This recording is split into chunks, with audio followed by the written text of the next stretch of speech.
C'est au CHU de Nantes qu'Alexandre a reçu 2 nouveaux poumons il y a 4 ans. Ah bah c'est le dernier couloir que j'ai vu avant d'être greffé. Une opération de plus de 9 heures. Bonjour, comment ça va? Très bien et vous? Menée à l'Institut du Thorax. Le chirurgien voit Alexandre se lancer dans ce nouveau défi sportif avec le sentiment du devoir accompli. C'est réjouissant, voilà. C'est-à-dire qu'il n'aurait jamais pu envisager un tel projet avant la greffe. Rien qu'envisager le projet, c'était déjà une bonne chose. Après, la réalisation, c'en est une autre, mais pour tout le monde, pour n'importe qui. Et le docteur Mugnot en sait quelque chose.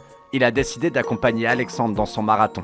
Peut-être que le chirurgien va essayer de suivre son greffé, mais c'est pas sûr qu'il y arrive. Pouvoir amener toutes ces personnes avec moi sur des projets, c'est que le projet il est réussi.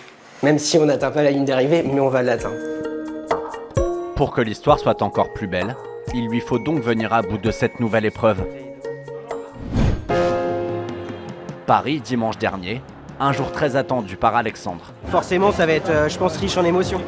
Redouté aussi par ceux qui l'entourent. On a un gros défi qui est un petit peu empêché de dormir, mais bon. Pas le temps de gamberger. Il est déjà l'heure du départ. 42 km 195 sur le bitume parisien.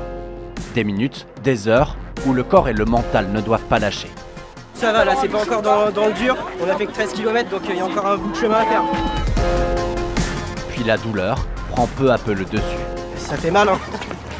Je vais pas dire que j'ai pas mal, hein. Mais en 5h31 minutes et 38 secondes, Alexandre Alain vient à bout de son défi. C'est fait. Ça a été dur. À peine la ligne franchie, le jeune homme s'empresse de retrouver ses proches. Je pensais pas qu'il finirait quand même. Au-delà de l'émotion d'avoir bouclé ce marathon, Alexandre Alain n'en oublie pas son message.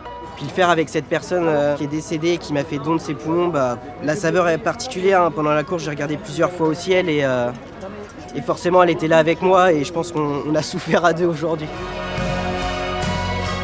Rappeler l'importance du don d'organes et sensibiliser aussi autour de la mucoviscidose pour permettre à la recherche de trouver de nouveaux traitements contre cette maladie qui ne dort jamais.